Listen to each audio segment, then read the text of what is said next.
ويسر لي أمري واحلل عقدة من لساني يفقهوا قولي واجعل لي وزيرا من أهلي رب زدني علما رب زدني علما رب زدني علما رب يسر ولا تعسر وتمم بالخير وبك نستعين اللهم أجرني في مصيبتي واخلف لي خيرا منها اللهم صل على سيدنا ومولانا محمد وعلى آلہ وأصحابہ وبارک وسلم۔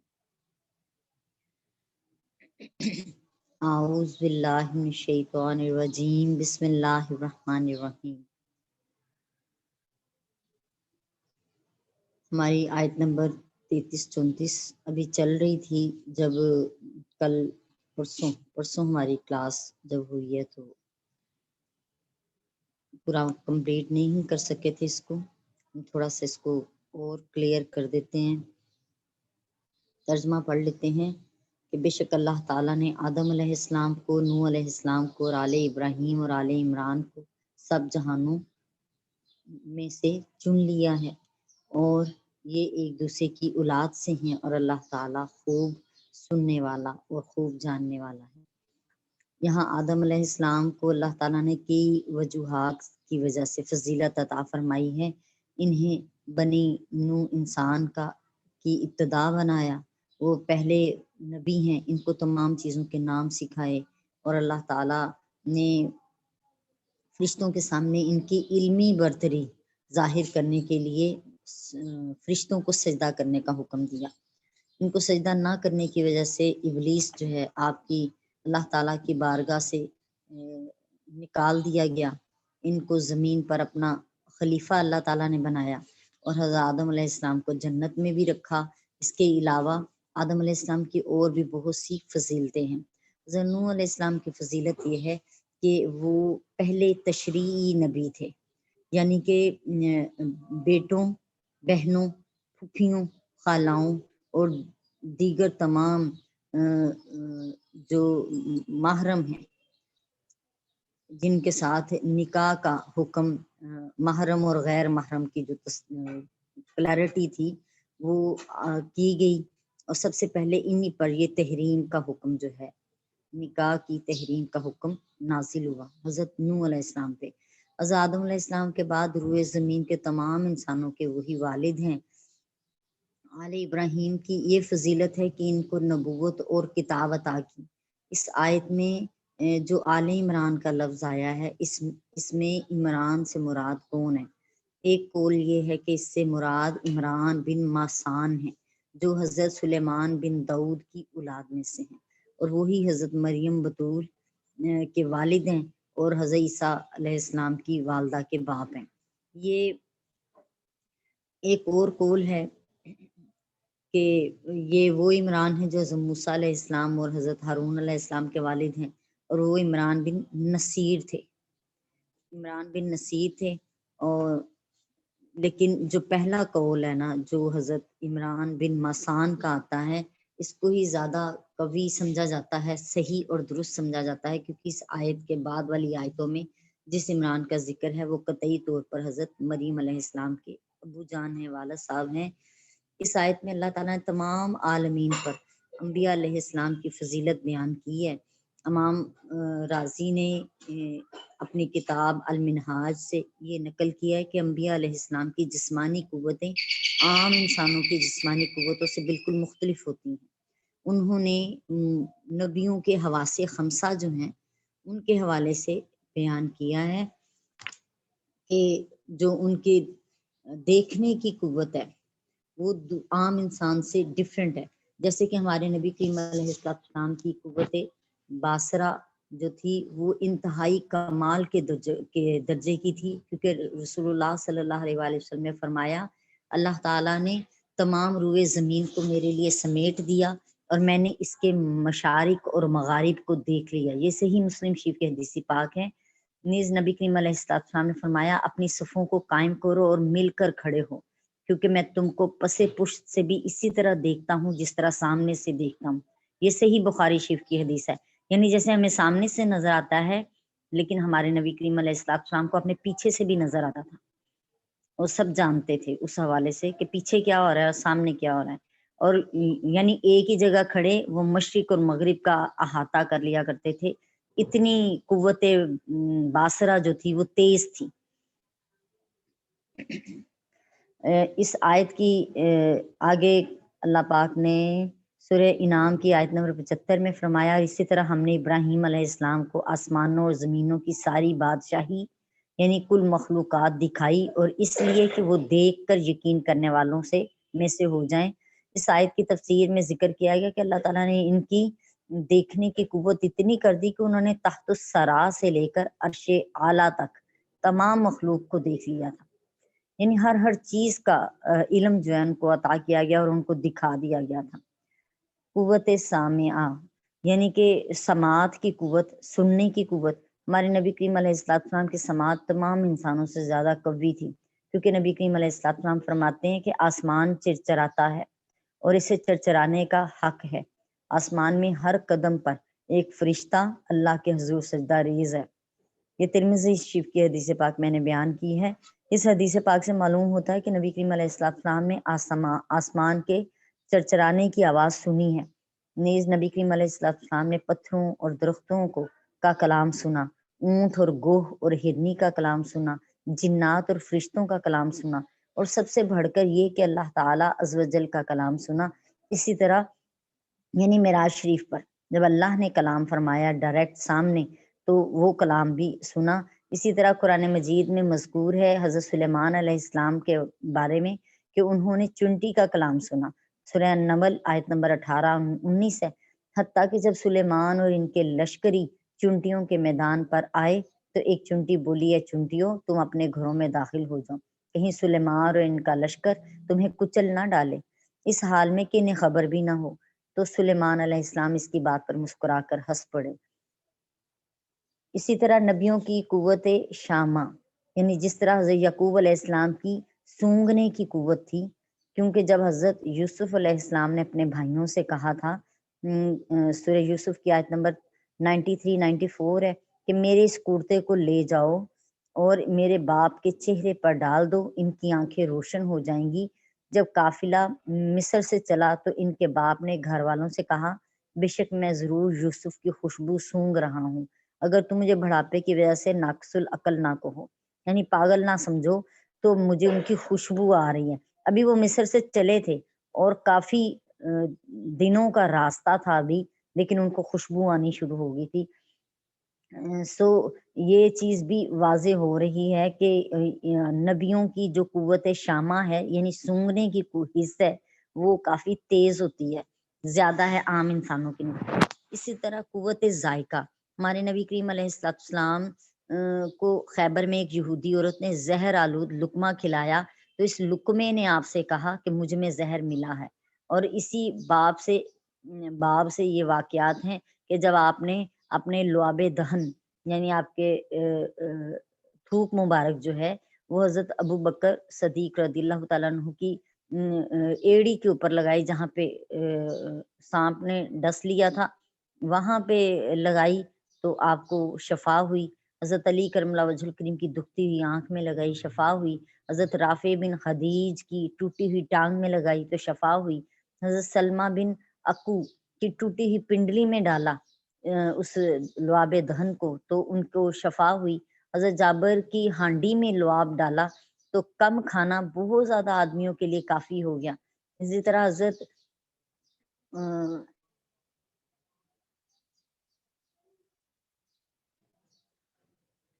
ایک اور صحابی تھے جن کے حضرت قتادہ رضی اللہ تعالیٰ عنہ کی آنکھ میں ڈالی تھی، آنکھ باہر نکل آئی تھی جنگ کے دوران، تو اس میں لعاب دہن لگا کے نبی کریم علیہ السلام نے وہ ان کی آنکھ دوبارہ جوڑ دی، آنکھ کے اندر لگا دی، تو وہ مرتے دم تک وہ آنکھ روشن رہی تھی۔ یعنی لعاب دہن میں ایسی شفا اللہ تعالیٰ نے میرے نبی کریم علیہ السلام کے قوت ذائقہ میں ڈالی ہوئی تھی۔ قوت لامسا، جیسے حضرت ابراہیم علیہ السلام کو آگ میں ڈالا گیا تو وہ گلزار ہو گئی، حضرت عیسیٰ علیہ السلام برس کے مریضوں اور مادرزاد اندھوں پر ہاتھ پھیرتے تھے تو وہ شفا یاب ہو جاتے تھے۔ ہمارے نبی کریم علیہ السلام نے کھجور کے ستون سے ٹیک لگائی تو اس میں حیات آ گئی۔ جب آپ نے اسے چھوڑ کر ممبر پر بیٹھے تو وہ آپ کی جدائی میں اونٹنی کی طرح رونے لگی۔ جب آپ نے احد پہاڑ پر قدم رکھا تو اس میں حیات آ گئی اور وہ ہلنے لگا۔ آپ نے فرمایا اے احد پرسکون ہو جا، تو وہ ساکن ہو گیا۔ یعنی حواس خمسہ کا یہ بیان کیا جا رہا ہے کہ جو آپ کے جسم کے ساتھ جو چیز چھو جاتی تھی، مس کر لیتی تھی، اس چیز کو نہ تو کوئی آگ جلا پاتی تھی اور نہ ہی کوئی مٹی اس کو خراب کر سکتی تھی۔ لہٰذا یہ حواس خمسہ جو ہیں، جو ظاہری حواس خمسہ ہیں نبیوں کے، وہ ان کو وہ بھی عام انسان سے بہت حد تک جدا ہیں اور مختلف ہیں اور بہت زیادہ قوت والے ہیں۔ اور اسی طرح جو باطنی حواس ہیں، انسان کے اندر کے روحانی معاملات جو ہیں، ان کی قوتیں بھی بہت غیر معمولی ہیں۔ جیسے کہ سورہ اعلیٰ کی آیت نمبر 6 میں اللہ پاک فرماتے ہیں سَنُقْرِئُکَ فَلَا تَنْسَىٰ، اب ہم آپ کو قرآن پڑھائیں گے تو آپ بھول نہیں پائیں گے۔ یعنی ایسا اچھا قرآن پڑھائیں گے، بتائیں گے آپ کو کہ بالکل بھی کچھ مس نہ ہوگا اور ہمیشہ یاد رکھیں گے۔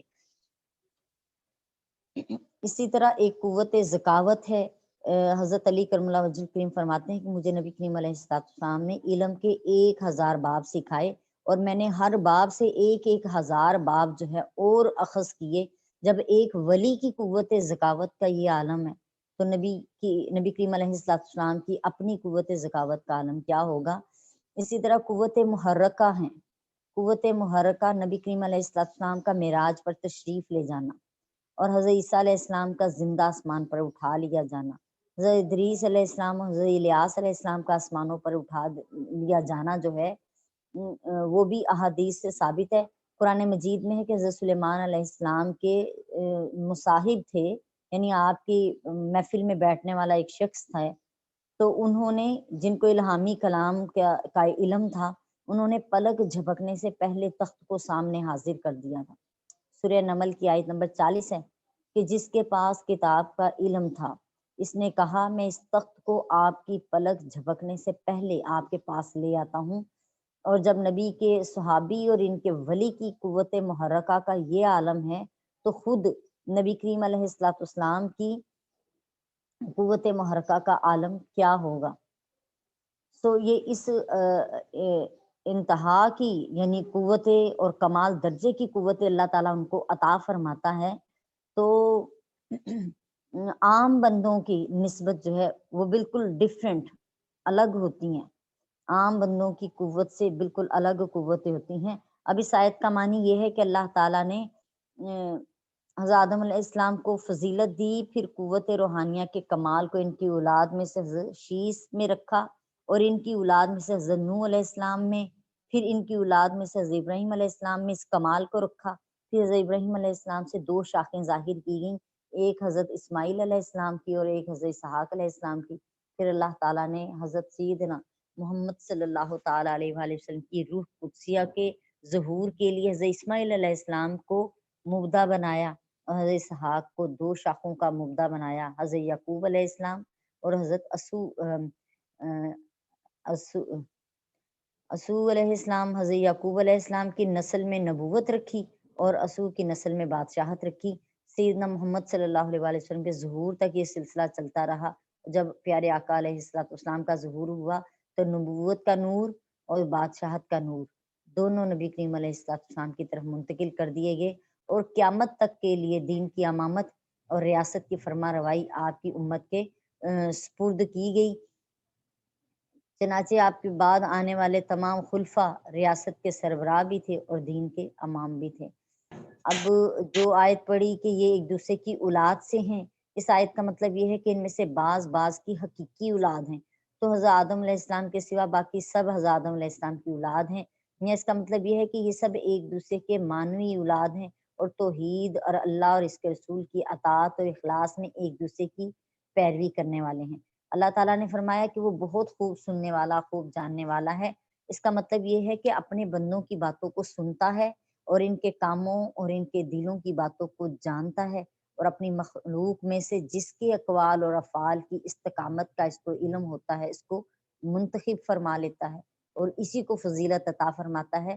جس طرح اللہ تعالیٰ نے فرمایا سورہ انعام کی آیت نمبر 124 میں کہ اللہ اپنے رسالت رکھنے کی جگہ کو خوب جانتا ہے کہ وہ اپنے بندوں میں سے کس کو چنے، کون اس کا اہل ہے اور کس کے اندر اس کی قابلیت ہے، جس کے اندر قابلیت ہے اس کے اندر ہی اپنی رسالت کو کا محل رکھتا ہے۔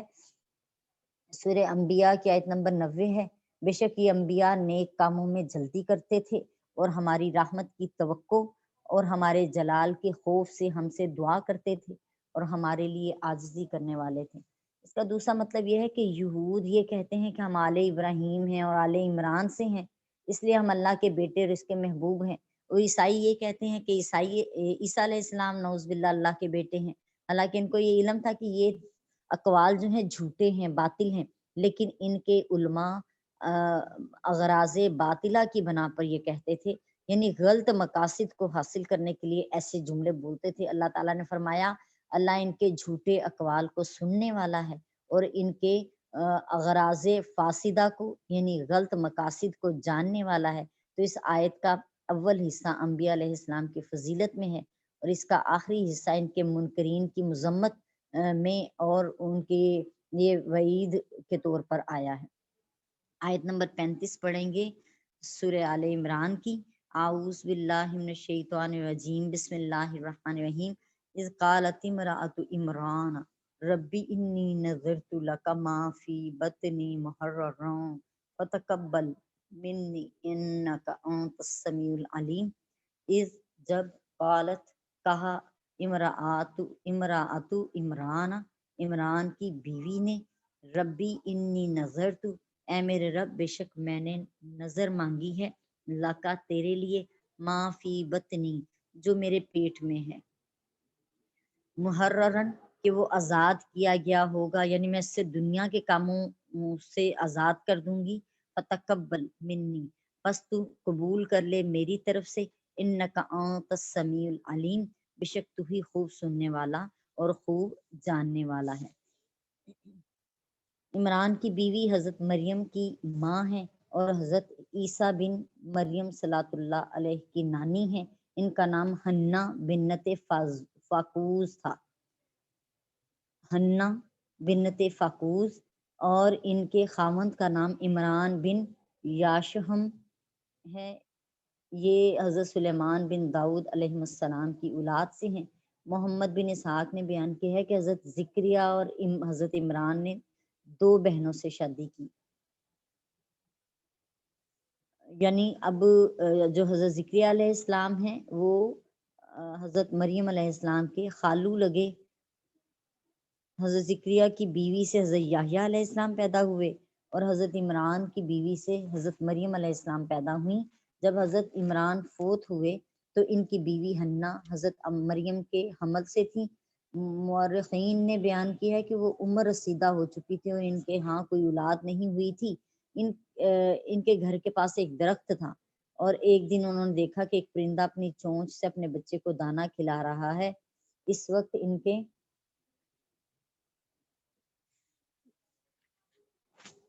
کے دل میں بچے کی تمنا پیدا ہوئی۔ انہوں نے اللہ تعالیٰ سے دعا کی کہ وہ ان کو بچہ عطا فرمائے، تو انہیں حضرت مریم علیہ السلام سے حمل ہوا اور حضرت عمران فوت ہو گئے۔ جب انہیں یہ محسوس ہوا کہ ان کے پیٹ میں بچہ ہے تو انہوں نے اس کی اللہ کے لیے نظر مان لی، یعنی وہ اس کو عبادت گاہ کے لیے وقف کر دیں گی اور وہ بچہ دنیا کی کسی چیز سے نفع نہیں اٹھائے گا۔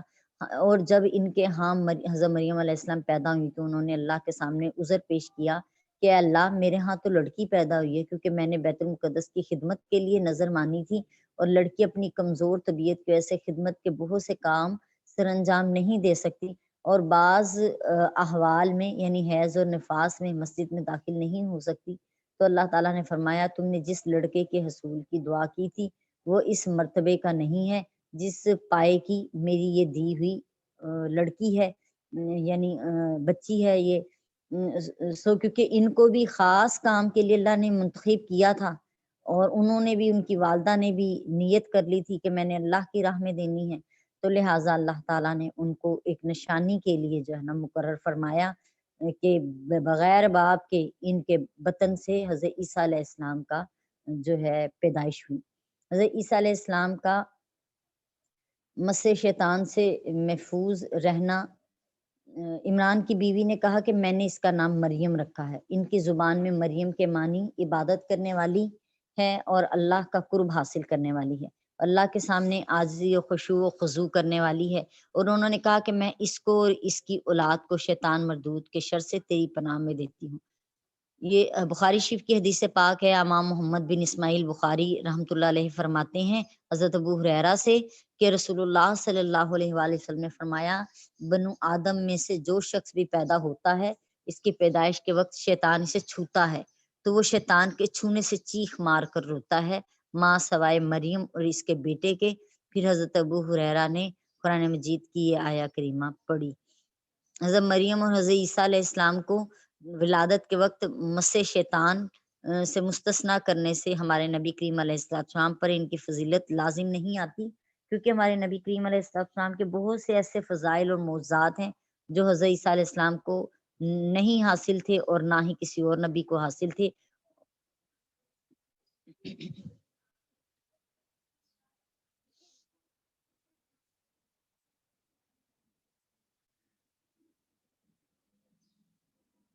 بسم اللہ الرحمن الرحیم۔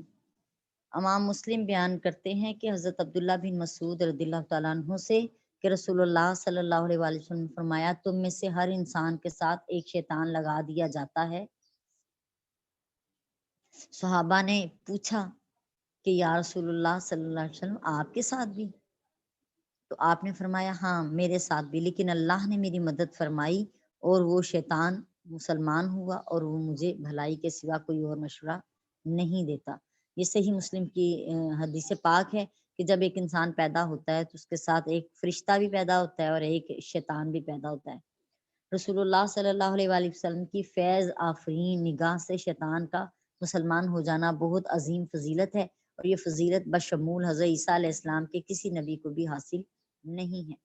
ان آیات میں ہمارے نبی کریم علیہ السلام سیدنا محمد صلی اللہ علیہ وآلہ وسلم کی نبوت پر دلیل ہے، اور یہود کے اس دعوے کا رد ہے کہ انبیاء صرف بنی اسرائیل سے ہی مبعوث ہوں گے، اور مشرکین کا رد ہے کہ ان کا خیال تھا کہ بشر جو ہے وہ کبھی نبی نہیں ہو سکتا، کیونکہ ان آیات میں اللہ تعالیٰ نے نبی کو گزشتہ نبیوں اور امتوں کے ان احوال سے مطلع فرمایا ہے جن کی تصدیق ان کی کتابوں میں موجود تھی، اور یہ آپ کی نبوت کے صدق پر واضح دلیل ہے۔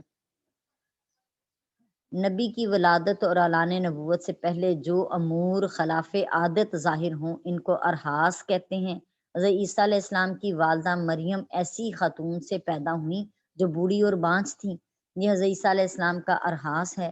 اس طرح حضرت مریم علیہ السلام کو بیت المقدس کی خدمت کے لیے قبول کر لیا گیا، یہ بھی ان کی معمول کے خلاف تھا، تاکہ ان کی پاکیزہ سیرت ان کے بیٹے کے روح اللہ اور کلمت اللہ ہونے کا عنوان بن جائے۔ عمران کی بیوی جو ہنہ تھیں انہوں نے اپنی بیٹی کی ولادت کے دن کا نام مریم رکھا۔ اس سے معلوم ہوا کہ ولادت کے دن نام رکھنا جائز ہے۔ حضرت